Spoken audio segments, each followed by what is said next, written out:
बस अब यह रोज़ की बात हो चुकी है जब मैं सोचता हूँ कि दूसरे दिन सुबह साफ धूप निकलेगी और फिर मैं कहीं जाऊँगा और कुछ न कुछ नया वीडियो आप लोगों के लिए बनाऊँगा। लेकिन सुबह फिर पूरी बादलों से ढकी हुई होती है, चारों तरफ कोहरा होता है और आज भी ऐसा ही था। हालांकि अभी मौसम थोड़ा ठीक है। जो मेरे सामने आप देख रहे हो बादल तो लगे ही हुए हैं, लेकिन उतने डेंस नहीं हैं जितने कि और दिनों हो जाते हैं। और ये सामने ही क्वारकस का एक पेड़ लगा हुआ है।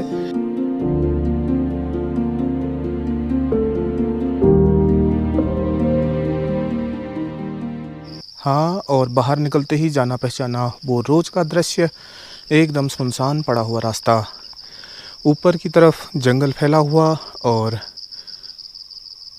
अजीब सी आवाज़ करता हुआ एक झिंगुर। शाम को टहलने का ट्रेंड तो सभी जगह रहता ही है, तो ऐसे मौसम में जबकि थोड़ी थोड़ी ठंडक हवा में हो और मूड भी थोड़ा हल्का फुल्का हो, आप आ चुके हो अपना पूरा व्यस्ततम दिन गुजार के, तो फिर थोड़ा टहलना तो बनता ही है। तो अभी लेकिन जहाँ मैं हूँ यहाँ पर ज़्यादा देर तक नहीं टहल सकता हूँ, लेकिन फिर भी जितना भी टहलूँ वो काफ़ी होता है और टहलने के लिए थोड़ा लंबा चलना पड़ता है। चढ़ाव और उतार देखने को मिलते हैं रास्ते पर, इस वजह से थोड़ा बहुत फिजिकल भी इसमें हो ही जाता है। जस्ट एग्जैक्टली वर्कआउट तो नहीं कह सकते, लेकिन किसी हल्के फुल्के वर्कआउट से कम भी नहीं।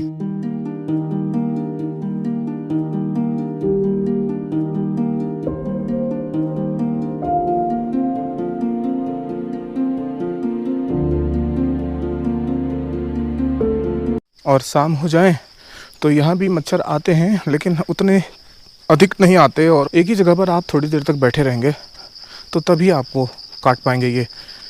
नहीं तो आप अगर मूव करते रहेंगे तो फिर आपको ज़्यादा परेशान नहीं करेंगे। पहुंच गया हूँ यात्री प्रतीक्षालय पे और इस रास्ते के बाद सीधे हम पहाड़ी के उस तरफ चले जाएंगे जहाँ अभी सनसेट हो रहा है और वहाँ खूबसूरत दृश्य हमारा इंतज़ार भी कर रहे हैं। तो पिछले दिनों जो घटना हुई जहाँ पर उस गाय को बाघ ने मार दिया था, उसके दूसरे दिन भी रात को ठीक 10 बजे वो वहीं पर आता रहा, गुर्राता रहा और नीचे ही मैं बैठा था, मेरी छत पर ही धमा चौकड़ी कर रहा था। गोप्रो में तो रात में कैप्चर भी नहीं होता है, तो अगर सीसीटीवी होता तो वो फुटेज आती ज़रूर, लेकिन मेरे पास वो नहीं था। और अभी हम पहुंच चुके हैं इस जगह पर जहाँ से ऊपर की तरफ का पहाड़ दिखाई दे रहा है और बीच से जाता हुआ ये रास्ता और इस तरफ से हो रहा है सनसेट। पूरी तरह शांत पड़ा हुआ है ये जंगल।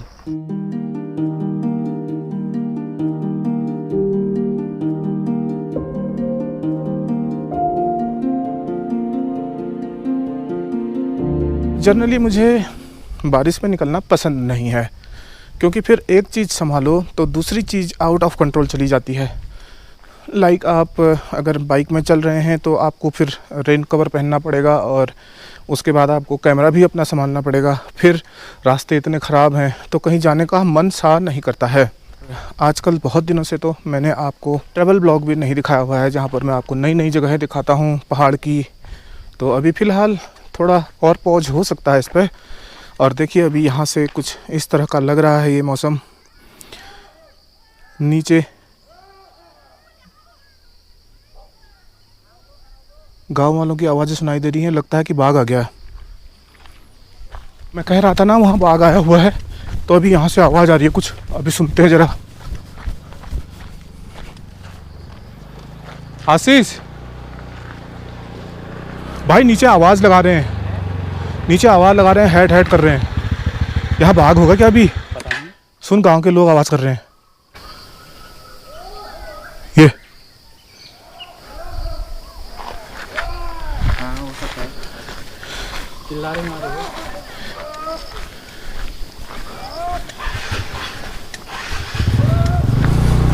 वैसे वो आवाज़ कर रहे हैं, मैं अभी थोड़ी देर और रुकता हूँ। आ जाएगा तो फिर मुश्किल हो जाएगी, लेकिन फिर मेरे को बचने का मुश्किल हो जाएगा क्योंकि आजकल वो फुल पावर में है। उस दिन रात भर मेरे घर में आता रहा यार। अच्छा ऊपर? हाँ, वहाँ दौड़े वो, दन दन दन दन आवाज़ आए, फिर गुर्राए भी वो, गाँव गाँव करे बिल्कुल भयंकर। यहाँ ही तो रहता तो है ही, यहाँ ही रहता वो, मैंने कई बार दिखा भी रखा है ये रास्ता ना, ये कहीं ऐसा ना हो फिर मैं देखता हूँ अभी, नहीं तो मैं यहाँ से लौट जाऊँगा। फिर सही टाइम क्या होता है मैं लौट ही जाऊँगा। ऐसे लोग आवाज़ें कर रहे हैं बहुत बुरी बुरी और कह रहे हैं कि वो चला गया वो चला गया। मेरे को लगता है कि यहाँ कहीं बाघ ना हो, और अगर ऐसा होगा तो ये बहुत महंगा ब्लॉग होने वाला है भाई मेरे। और आप लोगों को दिखा तो रहा हूँ, दिखाते दिखाते कहीं मैं भी उसके हत्थे न चढ़ जाऊँ, लेकिन इतना डरने की ज़रूरत भी नहीं है। फ़िलहाल एक बार देखता हूँ कि आसपास तो नहीं है कहीं, मुझे तो नहीं लग रहा है यहाँ कहीं फ़िलहाल। और एक बार और सुनता हूँ कह क्या रहे हैं लोग। लिटरली मेरे पास कहने के लिए आप लोगों से कुछ विशेष नहीं है, कोई स्टोरी मैंने सोची नहीं हुई है, लेकिन मैं सिर्फ आपको आज ये सुंदर सुंदर वातावरण, जंगल के बीच का खूबसूरत रास्ता, और हाँ साथ साथ में बाघ का एक दबा हुआ डर भी दिखा ही रहा हूँ। और अभी हम चल रहे हैं थोड़ा बहुत आगे, ऊपर की तरफ फैली हुई है ये चट्टान, जहाँ उगे हुए हैं ऊंचे ऊंचे पाइन के और कोरकस के पेड़। फिलहाल चलो थोड़ा आगे तो चलते ही हैं बिना डरे। मुझे तो नहीं लग रहा था ऐसा होना चाहिए। अभी तो पूरी तरह शाम भी नहीं हुई है, इतना उजाला है और अभी से ही लोग हल्ला कर रहे हैं, तो ये तो अजीब सी बात है कि आज इतनी जल्दी से दिखाई दे रहा है। यह लगता है उस दिन के बाद भूखा ही है, उसे कुछ मिला नहीं है, हो सकता है। तो ना इधर भी है ये जगह जो है आप देख रहे हो, नीचे पूरा जंगल है ये सारा यहाँ, और यहाँ गहराई भी है, यहाँ अंदर उसके छिपने की बहुत जगह है, सारी जगह है, सारा पेड़ हैं यहाँ घने घने। और नीचे तो अभी बहुत सारे पेड़ नए भी हो आए हैं, आजकल बरसात है तो झाड़ी वगैरह बहुत ज़्यादा हो गई हैं, तो इस वजह से अगर कोई जानवर छिपा भी हो, वो क्रॉस कर रहा हो तो दिख भी नहीं सकता। तो वैसे एक अच्छी बात यह है कि इस रास्ते पर कभी कभी ट्रैफिक रहता है, जबकि मैं इस पर चल रहा हूँ तो उतनी ख़तरे की बात भी नहीं ही है, मैं किधर ही को भी भाग सकता हूँ। लेकिन अगर सामने ही आ गया तब की बात अलग है, वरना मुझे इतना तो पता ही है, वैसे तेंदुए जो होते हैं बहुत शर्मीले जानवर होते हैं, जनरली आदमी पर अटैक नहीं करते हैं जब तक कोई विशेष परिस्थिति न बन जाए, और जब तक आप बहुत ज़्यादा ही घबरा न जाएं तब तक आप पर अटैक नहीं करने वाला है। अब रह गई बात चौपाइयों की और जानवरों की, तो वो जनरली उसका आहार ही होते हैं, बकरियां और गाय बछिया, जो भी मिल जाए उसको खाना उसका मतलब परम कर्तव्य रहता है। तो वो देखता है तो खा ही लेता है, खाना कौन छोड़ता है अपने मुंह का। और हाँ, ये चट्टान देखिए, बिल्कुल कहते हैं ना कि चट्टान की तरह खड़ा रहे। देखिए भाई, चट्टान इस तरह खड़ी है कुछ। ऊपर की तरफ जो आपको ये पेड़ दिख रहा है, ये जस्ट सबसे नीचे जो पेड़ है काफल का है, और ऊपर फिर आसमान ही दिखाई दे रहा है। तो कुछ ऐसी चट्टान है, तो यहाँ पर कुछ बदबू भी आ रही है मुझे, बगैन इस तरह का लग रहा है अभी। तो छोटा सा ब्लॉग मैं आज आपको बना के दिखा रहा हूँ।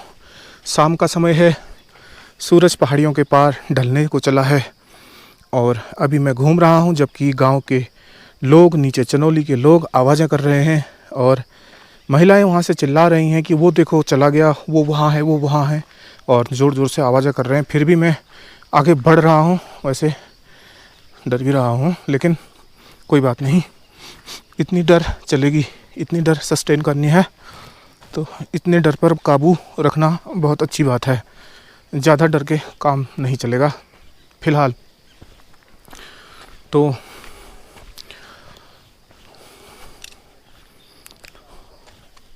इस ब्लॉग में मैं आपको जो कहानी सुना रहा हूँ वो है रॉकेट और एरोप्लेन की कहानी।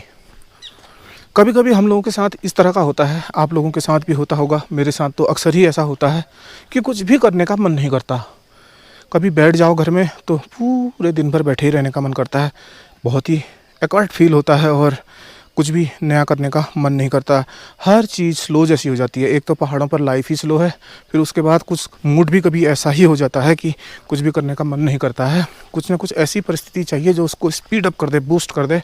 तो इसी से मिलती जुलती ये कहानी है, जिसका नाम है एरोप्लेन और रॉकेट की कहानी। इसमें होता यूँ है कि एक बार एरोप्लेन, पर्सोनिफिकेशन है, एरोप्लेन और रॉकेट आपस में बातें कर रहे होते हैं। लेकिन ये लोग भी यहाँ बैठे हुए हैं। यहाँ पर क्या कर रहे हो? अच्छा, मतलब शांति में बैठे हुए हो, आनंद ले रहे हो, इसीलिए मैं भी आया हूँ। लेकिन मैं अभी लौटने ही वाला था। गांव के नीचे लोग आवाज़ क्या कर रहे हैं, यहाँ चला गया, यहाँ चला गया, ये आ गया करके, तुमने सुना था अभी? बाघ तो नहीं आ रही? हाँ, वही मैं कह रहा हूँ।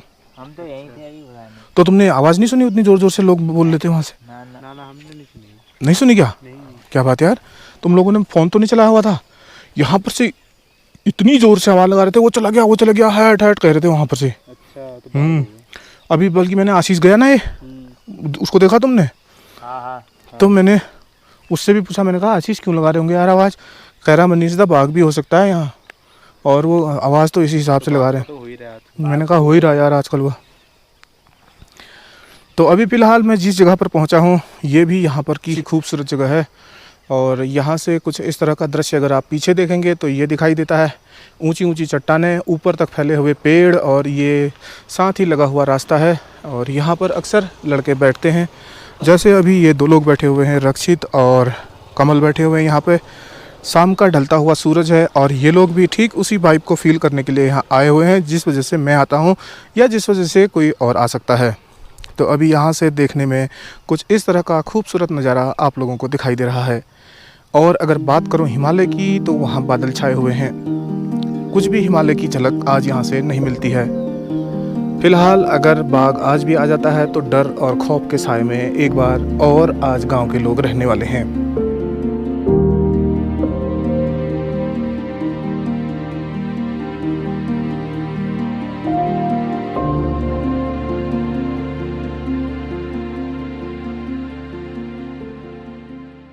तो मैं एक कहानी सुना रहा हूँ, तो तुम लोग भी सुनो, वीडियो में भी चली जाएगी। तो कहानी में ऐसा होता है, एक होता है रॉकेट और एक होता है एरोप्लेन। तो जो एरोप्लेन है वो रॉकेट से बोलता है, भाई तुम्हारी स्पीड तो बड़ी गजब की है यार, मानना पड़ेगा, तुम कितनी स्पीड में ऊपर चले जाते हो आसमान में बिल्कुल। तो थोड़ी देर रॉकेट सुनता रहता है, फिर एरोप्लेन को बोलता है, हाँ भाई ऐसा ही होता है, स्पीड अपने आप बढ़ जाती है जब कोई पिछवाड़े पे आग लगा देता है। तो कभी कभी ना हमें ये पीछे से आग लगाने वाला एक फैक्टर चाहिए होता है, सिचुएशन चाहिए होती है जो हमें गियर अप कर दे थोड़ा सा, तो तब हमारी स्पीड अपने आप बढ़ जाती है। तो आग कई तरह की हो सकती है, इधर ये डर भी हो सकता है, और ये हो सकता है कि आपका कोई गोल हो, कोई ऐसा एम्बिशन हो जो आपको चैन न लेने दे रहा हो कि हमने करना ही है और इस गोल को अपने अचीव करना ही है, तो इस वजह से भी आपकी स्पीड बढ़ जाती है। अगर आप कभी भी किसी भी मोड़ पर, जितने भी सारे स्टूडेंट मुझे देख रहे हैं और ख़ासकर जो मेरी ऑडियंस है, तो मैं सिर्फ यही कहना चाहूँगा, विदाउट गोल रहना आपको बहुत नुकसान देता है, क्योंकि अक्सर आप ऐसे मूड स्विफ्ट में और इस सिचुएशन में आते हैं जब आपको समझ में नहीं आता है कि क्या करना है। इसलिए अगर आपके पास प्रॉपर गोल नहीं है तो ये आपकी सबसे बड़ी मिस्टेक है। छोटा ही सही गोल होना चाहिए, वो आपको बार बार गियर अप करता रहेगा। तो गोल होने के बाद आप रॉकेट बन जाते हैं, स्पीड अपने आप बढ़ जाती है।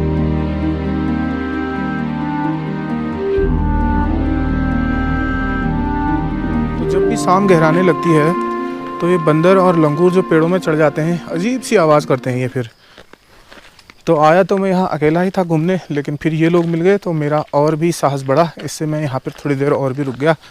नहीं तो अगर मैं अकेले होता शायद मैं अभी तक वापस लौट चुका होता, क्योंकि डर चाहे कैसा भी इंसान हो सबको लगता है भाई। मैं मानता हूँ कि शेर को भी लगता होगा। अब ये कहने वाली बातें हैं कि हम नहीं डरते हैं, लेकिन जो कहते हैं अक्सर मैंने देखा है कि जब रियल सिचुएशन आती है ना तो वो ज़्यादा डरते हैं, वही भागते हैं। सबसे पहले भागने वालों में भी वही होते हैं जो कहते हैं कि हमें डर नहीं लगता। मैंने अक्सर रियल लाइफ में ये देखा है। ये आप पता नहीं कितना आप लोगों के साथ ये कभी हुआ है या नहीं हुआ है। अक्सर जो डरने वाला इंसान होता है, जब कभी ऐसी सिचुएशन आती है जहाँ पर डेड इमरजेंसी हो जाती है, सामने ही बाघ आ जाए, तेंदुआ आ जाए, तो वही इंसान जो भाग जाता है सबसे पहले अपने आप को सेफ जगह पे लेता है।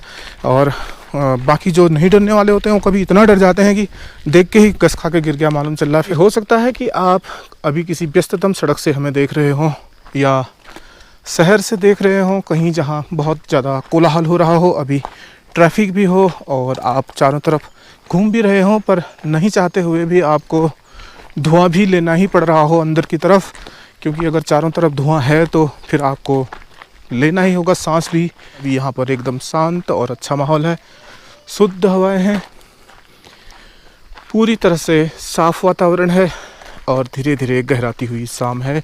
शाम के साथ साथ फैली हुई है चारों तरफ एक अजीब सी शांति।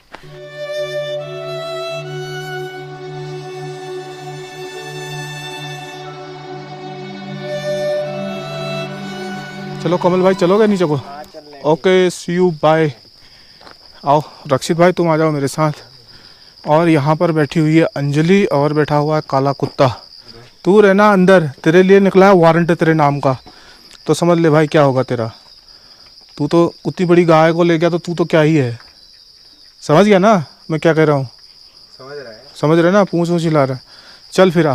तो जहाँ ये रहता है अभी, जिस जगह पे, वो लोग थोड़ा सा इसके बारे में सेफ्टी रखते हैं और इसको आजकल वो प्रॉपरली अंदर बंद कर दे रहे हैं ताकि ये बाहर न रहे। और अगर ये बाहर रह गया तो हमारे गांव में जितने भी लालू कालू मालू हैं, घूम रहे हैं पूंछ वाले भाई, डॉगीज़, सब साफ हो जाएंगे, ये मैंने कह दिया है। और आने वाले 10 से 15 दिन में अगर ये घूमते मिल गए, अभी एक वो सफ़ेद वाला आता था वो आजकल दिखाई नहीं दे रहा है। वो दूसरे गांव गया। हाँ, वो कहीं दूसरे गांव गया होगा। वो आता है, वो क्या नाम उसका, क्या रखा है? डेवी। कुछ भी रखा हो, मैं तो उसको हीरू बोलता हूँ, हीरू। हाल फिलहाल थोड़े दिन बाद आता रहेगा, टेंट पे घूमते रहेंगे यहाँ, लेकिन उतना भी डर नहीं है सिवाय जानवरों को छोड़ के। अगर जानवर चाहे कुछ भी हो, गाय हो, बकरी हो, कुत्ते हों, पालतू कोई भी जानवर हो, अगर खुला मिलता है तो उसके लिए दिक्कत हो सकती है। और किसी किसी विशेष परिस्थिति में आदमी के लिए भी। पहुंच गया हूं मैं अपने घर में बिल्कुल सामने ही, और आज के ब्लॉग को मैं यहीं पर समाप्त करता हूं। तो अपना बहुत सारा ख्याल रखिए। नेक्स्ट वीडियो तक टेक केयर, बाय बाय।